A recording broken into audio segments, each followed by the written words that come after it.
Hi, friends. So, something I've been thinking about is how fear makes us small.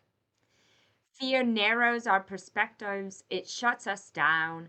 And I firmly believe that growth cannot occur in an environment of fear. And so when I think about, what we've been talking about with the No Worries app, the gift in the stocking for Yes to Life, and thinking about being present, I really try to think a lot about the question of what does this moment require of me? Done a lot of research on unlearning, and unlearning forces us to be open minded. It forces us to look at invisible variables that are around us and ask the question of what have I not considered? And I think that the No Worries app, as we look through that and we start working alongside the app, answering the questions that gently nudge you along to make small change, I think there's something beautiful in approaching it of what have I not considered? Because when you're facing something that is scary for you, it is very likely that you've been unable to expand your viewpoint and be open-minded to myriad options, not because you're a closed-minded person, but because you're in a threat situation, quite literally. And so you're just not thinking as, openly as you could. And I think that that's something that, we can challenge ourselves through the No Worries app. Anytime we're facing a threat, or a fear, is to sit there and try to guide ourselves and consider what we haven't considered and what allows us to have new perspectives and be open minded. It's very powerful. I've recently been through that where external pressures were forcing me to be more open minded. And I came to a new conclusion and I found it very empowering. And I definitely got the dopamine hit from the new discovery of a different perspective. And that is a very important process that you can go through using the No Worries app. But Mikhail, we were talking earlier about how this idea of open-mindedness is actually very important, not for people experiencing the cancer journey, but also for the medical practitioners. And I think one of my fears is that sometimes they see me as a data point, and I don't want them to see me as a data point. I want them to see me as a human being. And what's your take on that?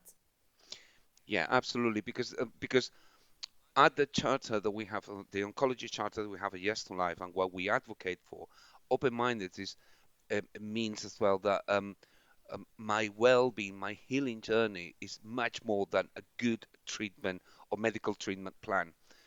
There is a 360 view or point of view on this, and the center of everything needs to be the patient, Yes. my life, my whole as a whole, Yeah. not just as a cancer diagnosis in one way or another.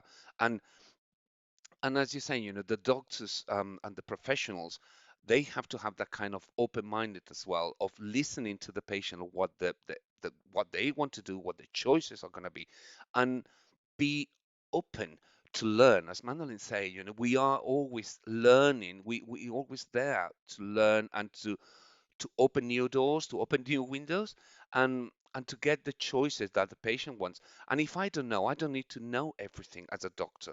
I'm not an encyclopedia of everything, but open-minded just to learn and just to come back to you as a person and say, look, I check into this and I think it's a good thing, or I don't think, but it's your choice. But I have learned rather than if I don't know, well, I'm just going to say no. Yes, exactly. Alex, what's your take on this idea of being open-minded when you're going through a treatment? I think open mindedness is about personal freedom. Yeah. I think it's about assessing and addressing risk. And I think it's being about being brave, if you like, to make even a really small incremental change, which will help you secure a little victory.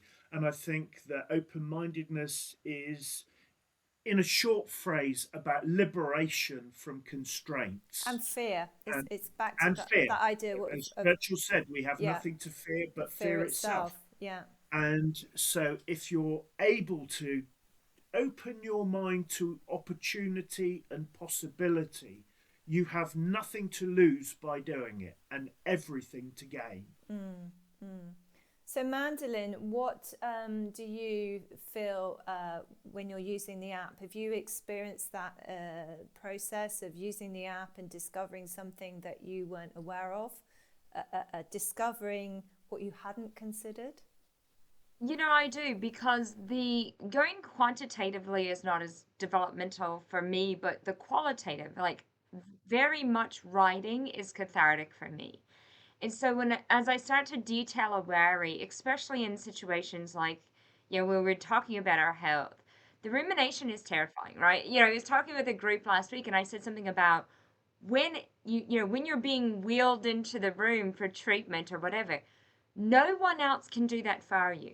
You have a support system, you have people who love you, but in that moment, it's you and your providers, and you're hoping that they see you.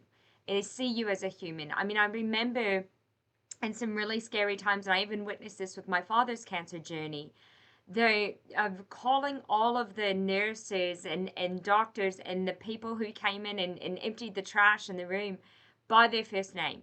You're really trying to make that connection and being extremely personable with those individuals to get them to see us as people and not just patients. And so that's something that I think is humanistic that gets brought forward anytime that I use the NoWorries app. It allows me to see people as humans again. So whenever I am really struggling with something and kind of locked up, we know biologically, if you and I are not in agreement or there's a threat response, we tend to see each other in a one dimension capacity. We don't see each other whole. And it's not because we mean to do that, but stress causes that, right? It just activates that amygdala in our physiology. So if we can sit there and use something like the No Worries app, it lets us use our prefrontal cortex, a lot of that executive functioning, a lot more of us being able to tap into our best selves and be more empathetic and understanding and open-minded and create true collaborations with those that we're on this journey with. Well, we've had a fantastic 7 week run. We've looked at the ideas of empowerment, hope, empathy, aspiration, respect, trust. And today we've looked at open mindedness. It's been a really interesting journey. We hope that you'll use the No Worries app, download it, and use the community code YES to Life, capital Y, capital L. And we hope that it will help you to be present. It's our present to you to be present this Christmas. So it's a happy holidays from me. And guys, Happy holidays from me. yeah, Thank you. bye bye. See you in the new year. Thank you very much for everything. It's been a pleasure. Oh, thank you too.